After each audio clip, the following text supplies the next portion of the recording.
our niche. Yeah, I totally remember that conversation. I'd seen you before. It's funny because we had met in a group before. I'd been following you on some different social medias, LinkedIn, and then to see somebody in person. Yeah, yeah, isn't that crazy? And it's funny because I was meeting different people at the enrichment, the conference, and I was surprised how people felt like they knew me. And that's kind of the power of LinkedIn and social media and letting people get to know who you really are, right? And then what similarities we all immediately had. I was Yeah, just captivated like yeah, that. yeah. People magnify the differences, but how similar we all are. But let you introduce yourself to everyone here.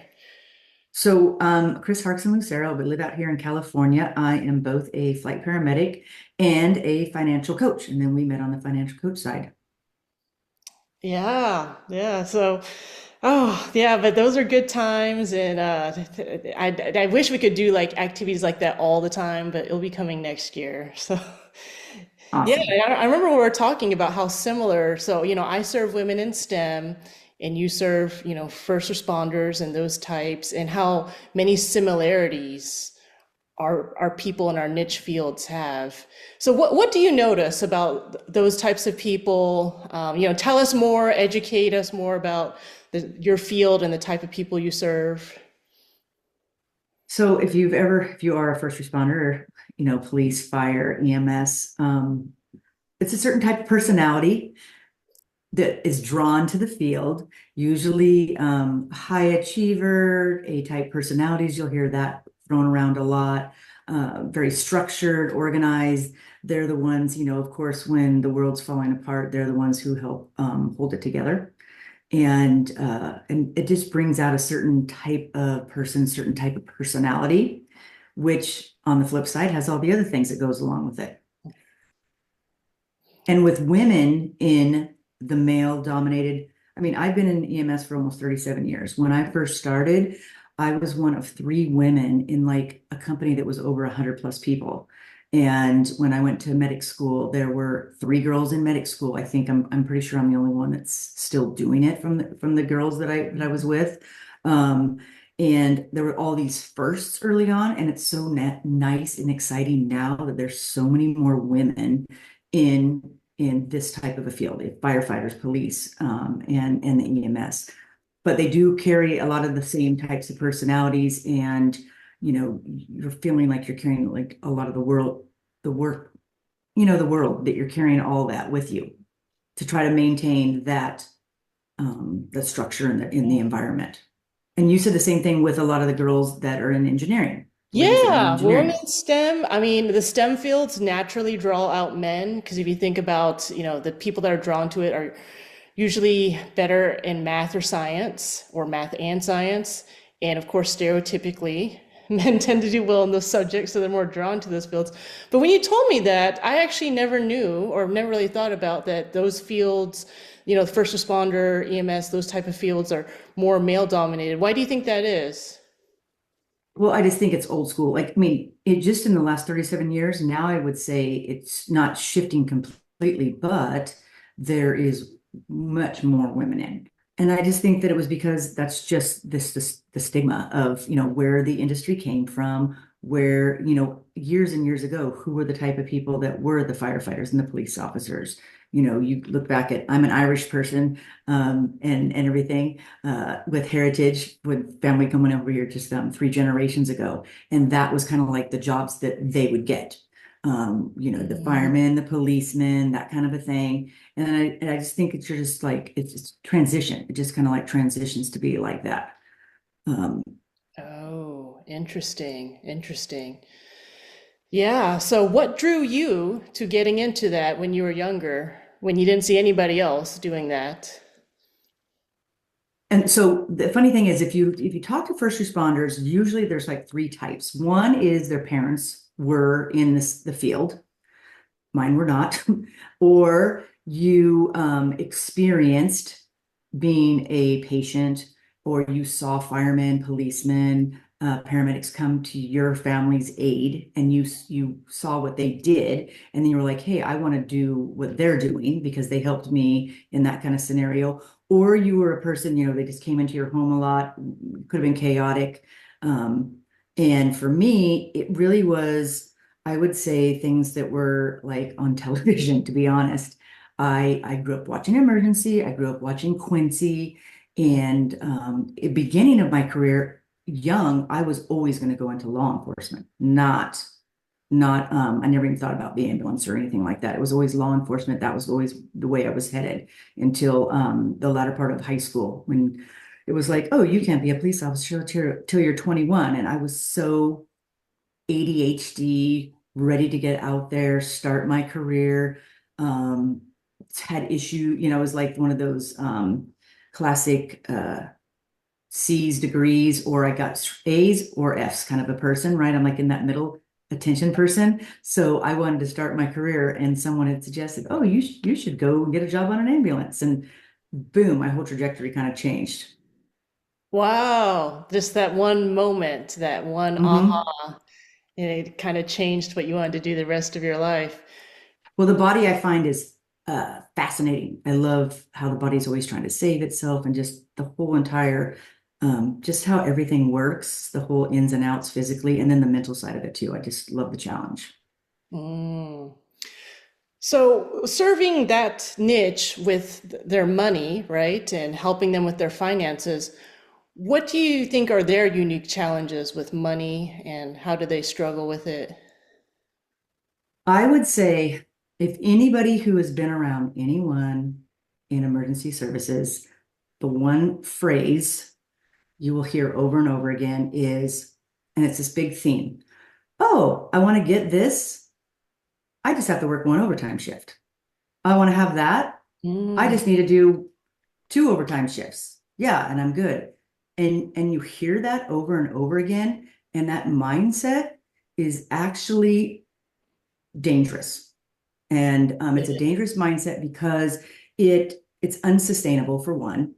Nobody can keep working overtime over and over and over again. Now, part of our career, part of our job is mandatory overtime. I work 48 hours a week, 224. So I always work a mandatory 8 hours of overtime every week. But this is above and beyond that. This is adding another shift or two or three to your weekly schedule or your monthly schedule. And so it's just, I say it's not sustainable because it leads to burnout, not having that work-life balance. So that's one thing. It also causes us to think really short term and not think about what am I going to do later on what if yeah. the overtime dries up?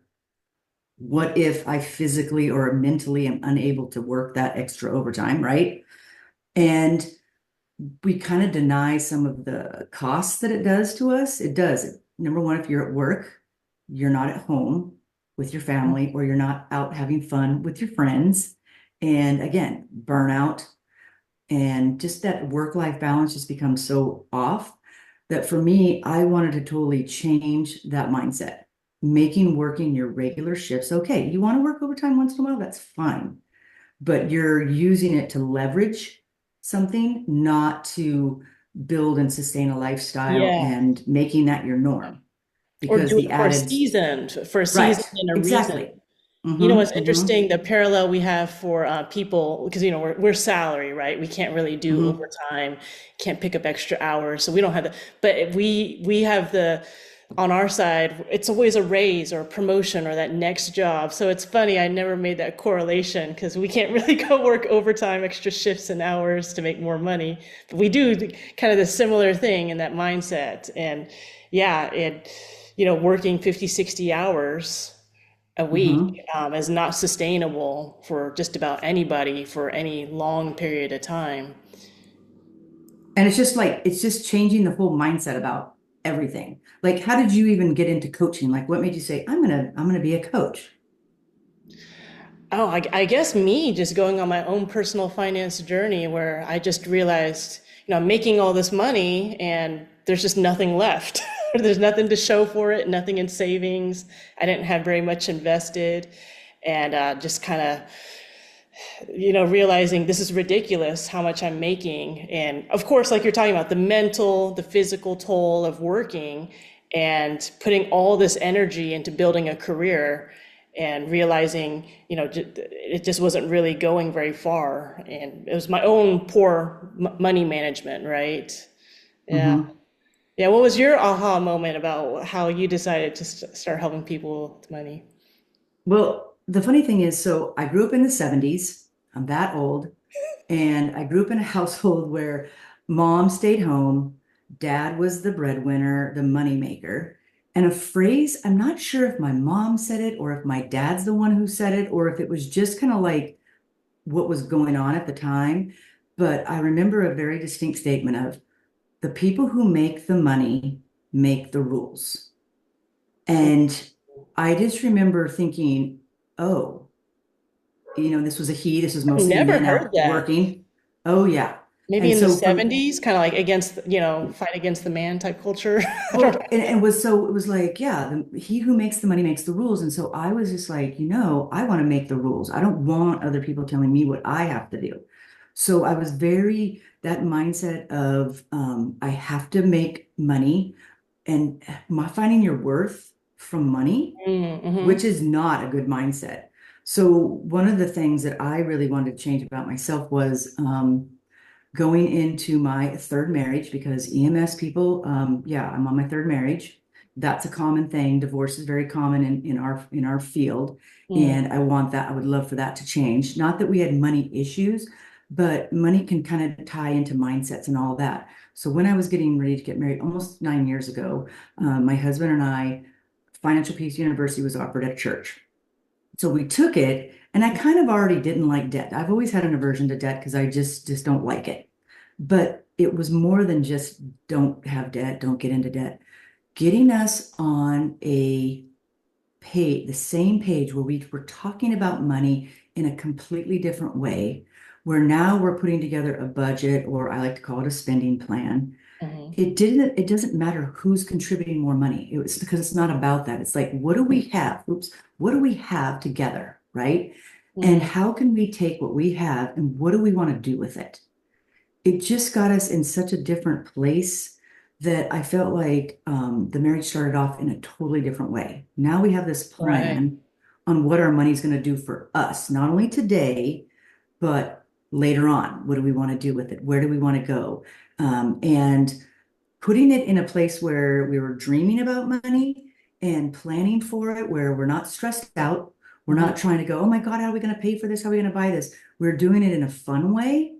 And of course, I manage it with the program that we use, but that's just because I'm the nerd and I like to do You're a that. money But nerd, obviously. right, I'm the money nerd. But when we talk about it together as a team, we're dreaming about what we want to see it do. And Wow. and so it just removes such a level of stress that I didn't even realize was even there. And you just felt like you're not doing it alone, not Right. dealing with managing things alone. It just Yeah. changes the whole conversation in so many different levels. And I just wanted to be able to do that for everybody else. And so I was Oh, like, hey, incredible. And coaching's a way to do that. yeah, and I'm sure you feel you've gotten wisdom from past experiences, past relationships, and you've kind of like, you know, you're co-creating this better relationship, where you're partners together with your money, right? Hmm.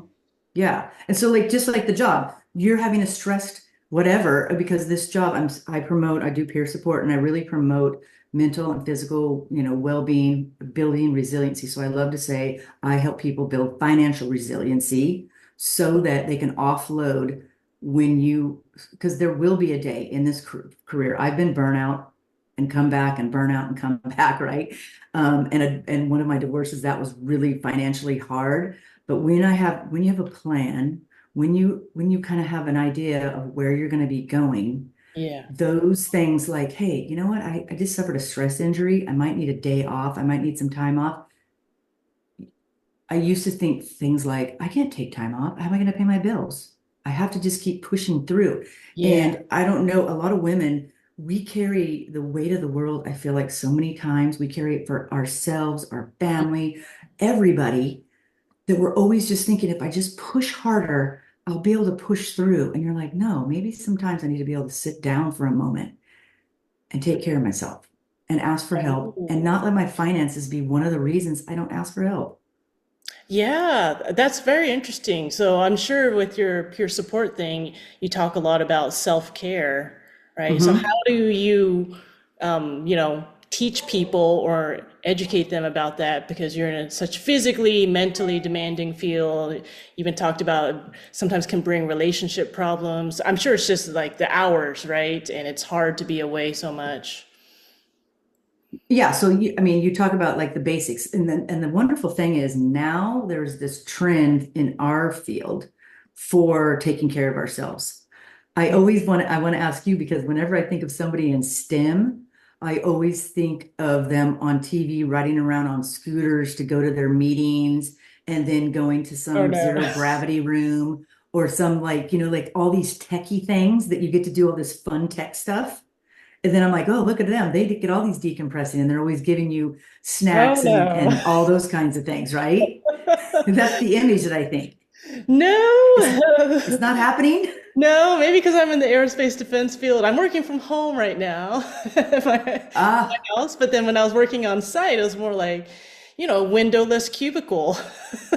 okay. Maybe it's just the Google or the Yeah, yeah, Facebook, that Google, culture. Yeah, maybe Amazon. more the commercial. But I also think they don't show the side where there's, it's maybe more the mental drama, or it's the, people undercutting each other in meetings, or people being disrespectful. And it's like it's a different type of maybe like warfare or whatever you want to call it. But it's interesting. Someone told me the other day they thought STEM was more like people like on Grey's Anatomy. I'm like, no, I don't know. I don't know about that either. This is maybe more a little bit like The Office. I would say that. Maybe I work in an office, so I think maybe The Office. When I watched that, I thought that was hilarious. It is really pointing out a lot of things. Yeah. Yeah, exactly. And you'll hear us, people in our industry always say, we're a family, we're a family. Well, the bottom line is we like to say that, but we're not really a family. We do live together because we're together for 24 hours. So we eat meals together, and we do a lot of activities together.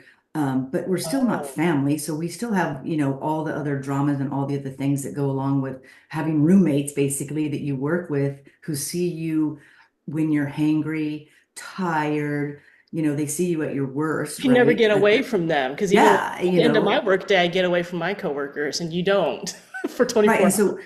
it's like, so trying to build resiliency, I always tell people first it goes back to some of the basic things. You sleep. Well, we're on shift work, so it's like, well, sleep the best that you can. Have good sleep hygiene, right? Making an environment so that when you're on duty, you can take a nap, go and sleep when you're off duty, set up your house so you can sleep well, right? Eating better. Under stress, people crave, physically, you crave sugar and salts and things like that. Just be mindful of it and go, okay, I can have a little bit of that, but let me try to add in all the good, healthy things that I should be eating, right? Mhm. Hydration is huge, staying hydrated. And then it goes into practicing faith, whatever that happens, whether it's spirituality or an organized religion, practicing your faith is super important. Practicing gratitude, sitting down and just practicing gratitude, and being and doing things like that. And then finance is also in there. I mean, there's on the wheel of all the things that we're supposed to kind of do, we hear about, but mindfulness. Some people like to be out in nature, just knowing what are the things that bring you back to your baseline when you're at your Wow. I lowest. really like And so that. You could apply all that to money stress too, right? Exactly. And so I feel like in my little world, I'm not going to go back to college to become a clinical psychologist or psychiatrist or anything. Why I love those people and counselors.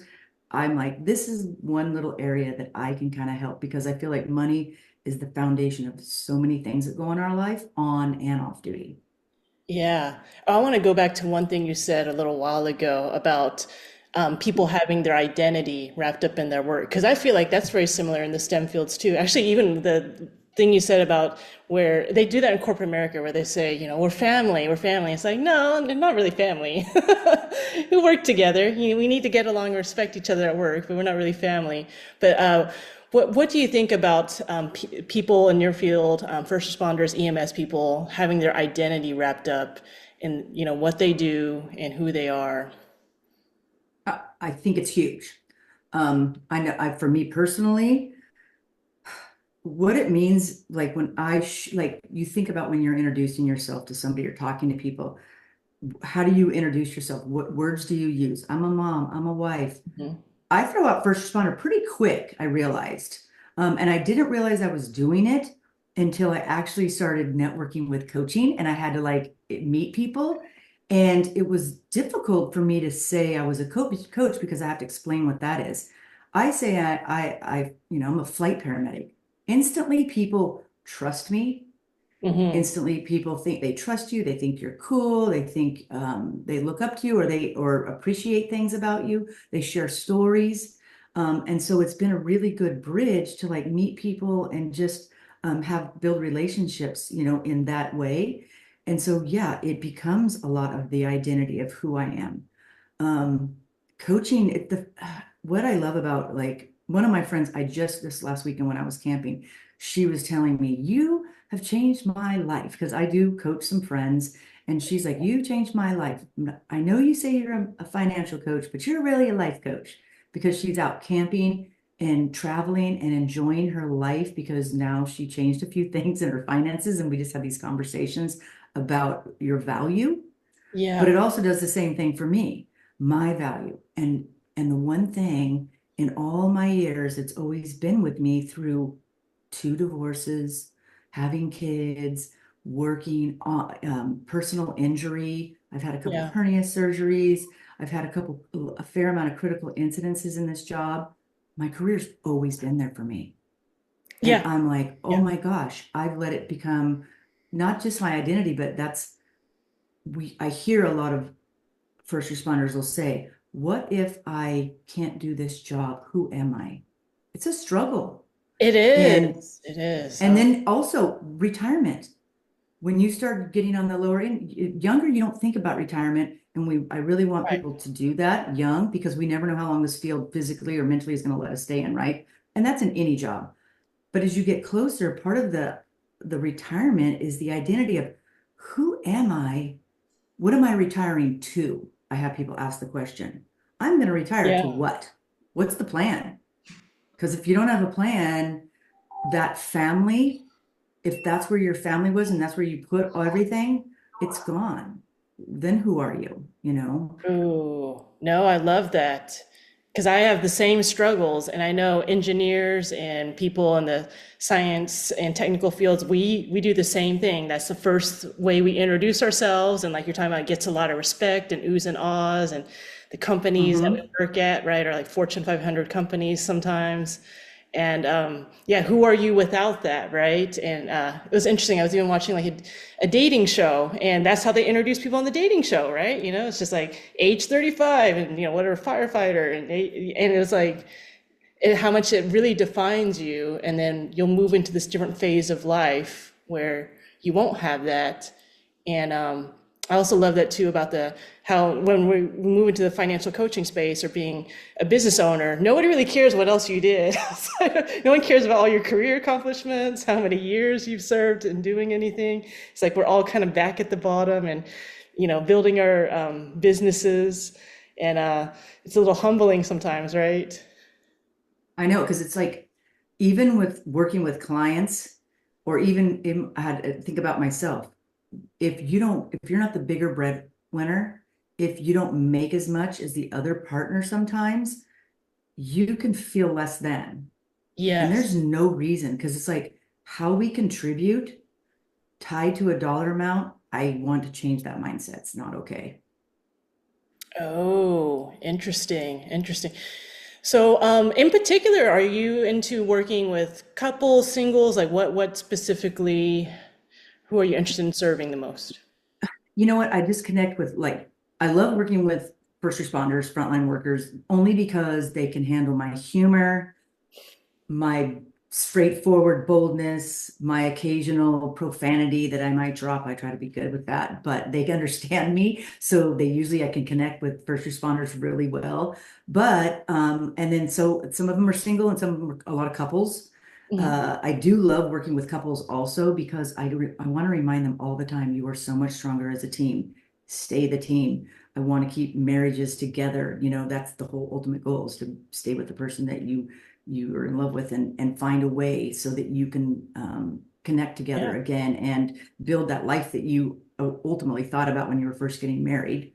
Younger people, I love the younger people, because especially in this career, because there's so many, I look at them and I'm like, oh my gosh, I see myself Oh, and all yeah. the mistakes that I made and all the things. And yeah, it's like, oh, You're like that just, oracle. You're like, this is what it's gonna look like later. yeah. And doing it more in a way of making them the hero of their own story. I'm the guide. I'm just going to help point out some things, or show you areas that maybe you haven't thought of. And they might be hard to look at, but you know what? You're always looking at it because you're trying to make your life the best. I'm not there to save somebody else's life. And so that's like, people think at work, oh, you save people's lives. I'm like, I don't know. I hope I do. I hope I make things better for them, because a lot of times you never find out. You never know. It's not like television. And then Oh, it's not like that. Half the time I never hear. The one question I say I'll never ask when there's like, oh, you get to heaven someday. What are you going to ask? I'm like, oh, I'm never going to ask how many people did I save? Because I don't want to know the number of people I didn't, right? I don't want to know those numbers. interesting. Then it must be a good contrast with financial coaching where you can see more of the outcome and the progress Yes. and you see the journey. Whereas I didn't even think about that. You might deal with people like one time and then you, Hmm. you never see, hear, know the outcome of that at all. So the gratification of like following people on more of a journey, right? And having a Yeah. relationship with them. It's not just like an encounter. Right. Exactly. And helping them look at life maybe just a little bit different so that they can have the best life ever, you know? Okay. As we're wrapping up, I want to give you a chance to tell people where you are, where people can find you. If you have anything you want to offer to the audience, feel free.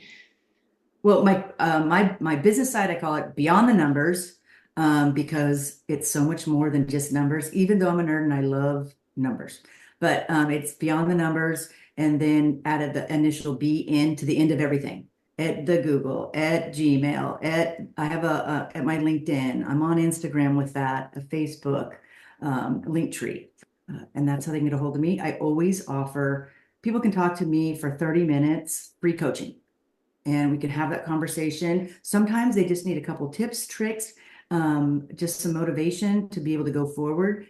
And then if they want to come back and work with me personally, then I have a couple different programs. I jump off with people, and we work together. And I kind of walk alongside them, so you're not alone.